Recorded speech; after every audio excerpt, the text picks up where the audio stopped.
Relevante aqui, que também é do dia 27, que foi do TG Ativo Real, que é o TEGAR 11, administrado pela Vortex e gerido pela TG Core, fundo que tem 89.031 cotistas. Aqui tem um detalhezinho interessante também. O ativo do fundo foi reavaliado a valor justo no exercício de 2022 pela Colliers. E outros ativos foram remarcados pelo método de equivalência patrimonial, de acordo com as normas contábeis vigentes, resultando em uma variação mensal positiva de 16,46% no patrimônio líquido do fundo. Você está habituado a ver aqui eu falar de fato relevante de reavaliação de ativo. Aí tem lá a Colliers, a CBRE, a Cushman, reavaliaram os ativos do fundo e aumentou X% ou caiu X%. Aqui tem duas coisas sendo reportadas. Ó. Que a Colliers reavaliou o ativo do fundo no singular, é assim que está no fato relevante, e também que outros ativos foram remarcados pelo método de equivalência patrimonial. Bom, o que está dito aí? Por que precisa dessas duas informações? Porque se você pegar o relatório gerencial do fundo ou o informe trimestral do fundo, isso fica ainda mais claro. Esse fundo ele tem alguns ativos diretamente, alguns imóveis, e a maioria dos imóveis ele tem indiretamente por empresas, por SPS, por limitadas, por tal.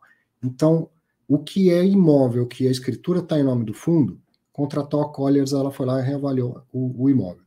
Os outros casos, possivelmente, se tem imóvel pronto, tem acontecido exatamente a mesma coisa, mas o imóvel tem uma casca antes dele, que é o patrimônio daquela empresa, e o fundo é dono da empresa e não do imóvel diretamente. Então, aumentou ou diminuiu o patrimônio líquido da empresa, qual é o impacto fazendo a equivalência disso? Digamos, o fundo tem 50% da empresa Imóveis Tegar Limitada. O patrimônio dessa empresa foi reavaliado em mais 10%, mas o Tegar tem metade dessa empresa. Então, na equivalência, o patrimônio do Tegar sobe 5%, metade do que subiu o patrimônio daquela empresa.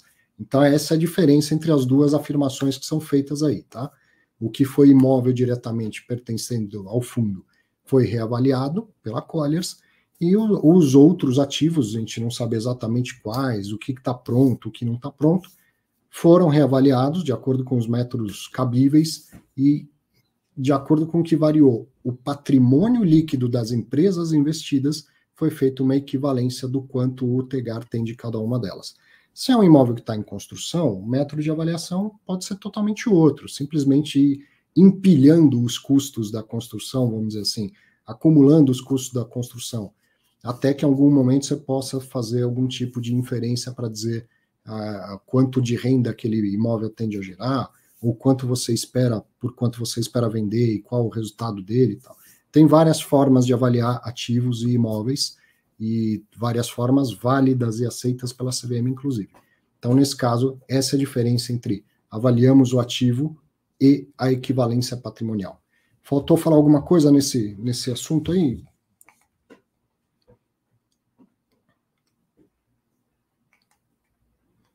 Você tá no mudo aí, André. Desculpa.